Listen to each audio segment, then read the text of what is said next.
ఉన్నటువంటి వాతావరణం ప్రతి వ్యక్తికి ఆరోగ్యాన్ని. కడప జిల్లా జమ్మలమడుగులోని బీజేపీ కార్యాలయంలో మహాత్మా గాంధీ, లాల్ బహదూర్ శాస్త్రిల చిత్రపటాలకు పూలమాలలు వేసి నివాళులర్పించారు ఎమ్మెల్యే ఆదినారాయణరెడ్డి.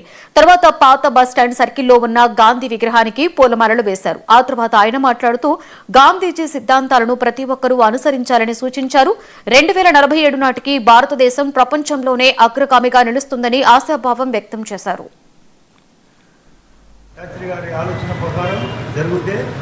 దేశం సుభిక్షంగా ఉంటుంది. ఉద్యోగ ఉపాధి అవకాశాలు పెరగాలి, శాంతి భద్రత పెరగాలి, ఇన్సూరెన్సు బ్యాంకింగ్ సిస్టమ్ మారాలి, వసతులు అన్నీ ఉండాలి.